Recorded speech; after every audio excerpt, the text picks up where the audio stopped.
Salam sejahtera, saya Wan Muhammad Izzat Faris bin Wan Nazli. Saya Muhammad Nazir Nizam bin Cik Awang. Dan saya Amir Amsyah bin Nur Amali. Hari ini kami nak mengajar tentang cara penggunaan kit digital kami menggunakan website Padlet dengan tugasannya yang bertajuk Tugasan 2 ELMK 3142. Dalam tugasan 2 ELMK 3142 daripada website Padlet, kami ada menyediakan pengenalan, bahan pembelajaran, latihan, manual penggunaan dan maklum balas.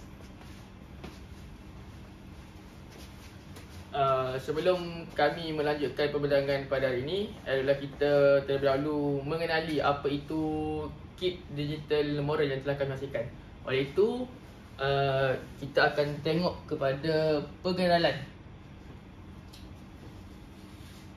Apabila pengguna menekan link yang terdapat di kit digital tersebut, pengguna akan dibawa ke satu lagi laman sesawang, iaitu saya menggunakan aplikasi Canva untuk menerangkan sedikit mengenai kit digital yang telah dicipta.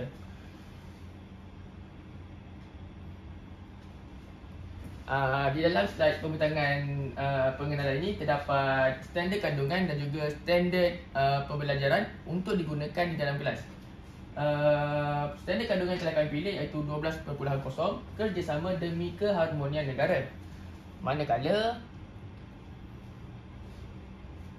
standard pembelajaran pula ialah 12.1 memerihalkan contoh kerjasama demi keharmonian negara, dan standard pembelajaran yang terakhir adalah 12.4 iaitu mengekspresikan perasaan berkaitan dengan amalan kerjasama demi keharmonian negara.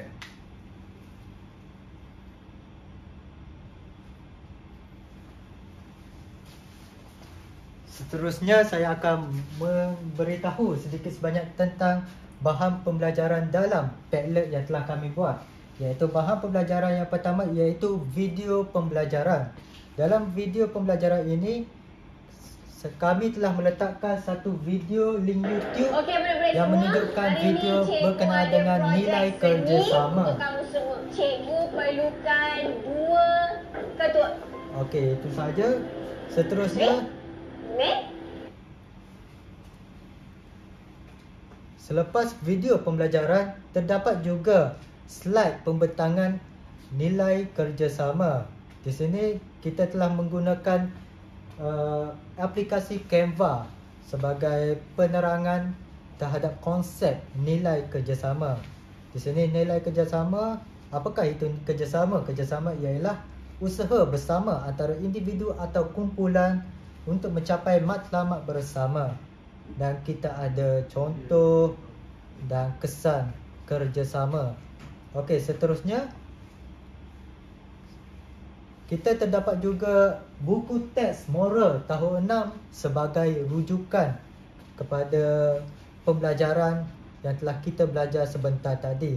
Seterusnya saya akan mempersilakan Amsyah untuk menerangkan sedikit sebanyak berkenaan dengan latihan. Okey, baik. Tadi kita dah belajar erti pengenalan. Nah, kita sudah belajar erti bahan pembelajaran. Kali ini kita beralih pula kepada latihan. Bila kita mengajar di hadapan, perlulah ada latihan. Latihan yang menekankan 3 aspek. Yang pertama, kita ada latihan pemulihan. Yang kedua, kita ada latihan pengukuhan. Dan yang ketiga, kita ada latihan penggayaan. Okey, jadi yang pertama, sebagai latihan, saya meletakkan latihan pemulihan. Ini adalah saya menggunakan website WordWall. WordWall ni dia ada banyak cara seperti bilangan soalan dan juga teka silang kata. Dan macam saya memilih pendidikan moral tahun 6. Kalau di sini kita tekan je klik mula di butang, kita akan melihat berapa pilih satu perkataan. Contoh, saya akan memilih nombor 1. Nampak? Sentiasa dan menghormati jiran. Kita boleh letak membantu. Ke sini kita nampak MEMBANTU, membantu. Kalau saya letak membantu, jawapan dia salah. Jadi kat sini, dekat nombor 1 ni boleh jadi daripada jawapan yang lain. Saya berikan contoh perkataan-perkataan yang ada seperti yang kita nampak di hadapan. Wall dia ada 1 sampai 10. Jadi kita boleh terikut dan juga apa yang disediakan di hadapan itulah yang kami sediakan. Dan juga wall ni juga ada diberikan masa. Macam ni kita dah bergerak sebanyak 50 saat, di mana masa itu diberikan, lagi cepat masa itu lagi tinggi markah yang didapat. Jadi seterusnya kita balik kepada untuk latihan pengukuhan.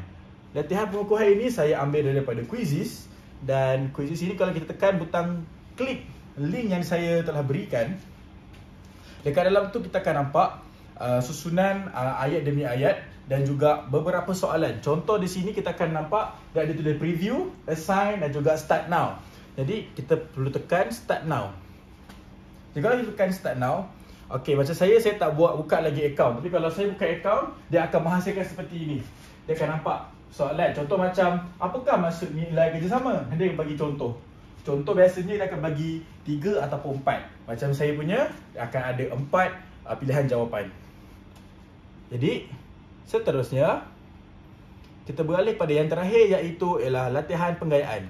Latihan penggayaan ini adalah satu website yang sangat kreatif, dan saya pun juga baru tahu, dan aplikasi ini telah memudahkan semua cikgu-cikgu untuk menghasilkan satu gamifikasi yang menarik, tertarik dan memikat hati murid. Contoh, dekat sini dia sudah letak enter a nickname. Jadi saya letak nama saya sendiri. Saya letak nama saya AMSYAR. Okey, saya tekan play. Bila saya tekan play, dia akan terus beralih kepada gamifikasi yang saya telah hasilkan. Contoh kat sini dia ada loading image. Okey, setiap kali kalau kita menggunakan bahan digital, bergantung kepada internet ataupun lawan sesawang yang kita ada. Jadi inilah dunia pendidikan moral. Jadi kita boleh mulakan. Contoh saya tekan play. Okey, kalau tekan play dia bagi ada panda. Tengok tu dia buka ke mana. Jadi kita akan tekan klik panda. Dia ada tulis score kat sini. Tengok dia dah bagi soalan untuk yang bahagian pertama. Dia ada 3 bintang. Bintang 1, bintang 2, bintang 3. Lagi banyak kita betul jawapan, lagi banyaklah bintang kita dapat. Contoh kat sini, apakah maksud nilai kerjasama? A. Bekerja secara individu untuk mencapai kejayaan. Membantu rakan apabila diminta sahaja. C. Bekerja bersama-sama untuk mencapai matlamat yang sama. Dan D. Menunggu orang lain melakukan kerja dahulu. Jadi kalau kat sini kita nampak jawapan dia ialah C. Kalau saya tekan C, lepas tu saya tekan finish, nanti dia akan berikan 3 bintang. Sebab apa? Saya dapat jawapan yang betul. Lepas tu kita boleh beralih kepada next. Kat sini dia ada tulis close, retry dengan next. Bila saya tekan next, dia akan beralih pula. Tengok, panda tu bergerak sendiri ke bawah. Lepas tu ada skor 0 hingga 100. Soalan yang seterusnya, antara yang berikut, yang manakah menunjukkan amalan kerjasama di sekolah? A. Guru sahaja yang menyediakan bahan pengajaran. B. Semua murid bergotong royong menghias kelas. C. Murid melihat rakan tanpa membantu. Dan D. Hanya segelintir murid membersihkan kelas. Andai kata kalau saya letak jawapan yang salah, contoh, saya letak jawapan dia A. Guru sahaja yang menyediakan bahan pengajaran. Jadi jawapan dia akan keluar seperti ini. Your best score is 0 of 100 point ataupun 100 points. Maksudnya saya langsung tak dapat apa-apa. Walaupun saya dah cuba untuk menekan dan letak jawapan, tetap jawapan saya salah sebab itu bukan jawapan yang diberikan dalam konteks ayat. Jadi itu sahaja bagi saya untuk bidang latihan. Jadi kita beralih kepada manual penggunaan.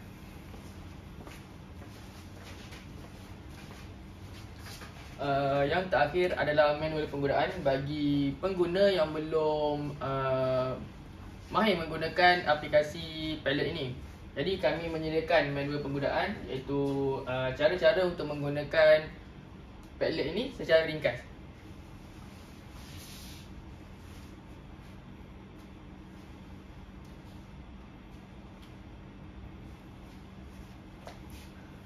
Ini merupakan manual penggunaan yang telah kami hasilkan.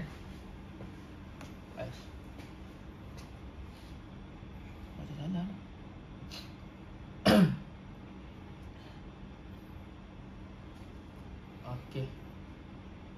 Ini adalah slide pengenalan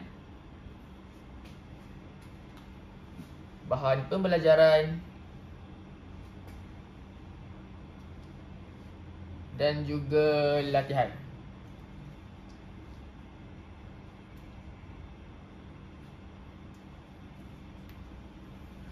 Kit digital moral ini boleh digunakan oleh guru untuk mengajar di dalam kelas kerana kit ini lengkap dengan latihan, bahan pembelajaran dan juga RPH yang ringkas.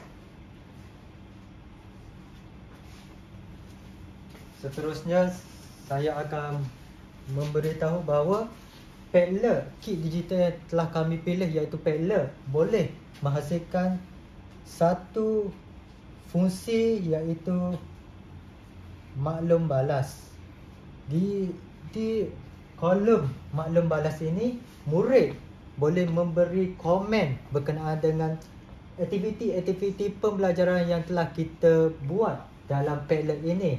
Sebagai contohnya, saya membaca satu maklum balas daripada murid iaitu perkongsian yang menarik, penggunaan warna dan font yang menarik minat orang untuk belajar. Ayat yang digunakan mudah difahami dan mesra pengguna. Begitulah, Padlet ini boleh memberi komen atau maklum balas terhadap pembelajaran yang telah kita lakukan dalam Padlet ini. Seterusnya saya akan mempersilakan Amsyar untuk memberi penutup. Okey, baik. Untuk kesimpulan setelah panjang lebar kita menerangkan, seperti yang pertama kami ada pengenalan, kita ada bahan pembelajaran, latihan, menu penggunaan dan maklum balas. Setiap kawasan ataupun setiap topik yang subtopik ataupun tajuk utama dalam ni semua telah memberi peranan untuk guru-guru yang ingin menghasilkan proses pembelajaran di dalam kelas. Macam tadi pengenalan, setiap apa yang kita mulakan pembelajaran perlulah ada pengenalan. Kita ada bahan pembelajaran mengikut DSKP ataupun kita panggil SKSP, standard kandungan, standard pembelajaran yang telah diberikan. Latihan, pentingnya latihan untuk murid ada daya pemikiran untuk mereka boleh menghafal dan mereka boleh menjawab apabila hadirnya peperiksaan hujung tahun. Dan seterusnya kita ada manual penggunaan. Setiap kali kalau kita ada bahan digital ataupun bahan yang baharu yang diperkenalkan oleh guru, dan saya percaya manual penggunaan sangat penting untuk guru kepada murid-muridnya supaya muridnya lebih memahami, lebih rasa tertarik, menarik minat mereka untuk belajar dengan teknik ataupun kaedah cikgu itu sendiri. Dan yang terakhir ialah maklum balas. Pentingnya maklum balas, apabila adanya maklum balas ini, murid boleh memahami, boleh menelaah, boleh mengetahui apa yang menarik dekat pembentangan cikgu dan apa yang kurang menarik bagi di mata mereka. Sebab rambut sama hitam, hati lain-lain. Jadi saya kat sini kita boleh katakan semua orang ada pelainan pandangan. Jadi sekian, terima kasih daripada kami.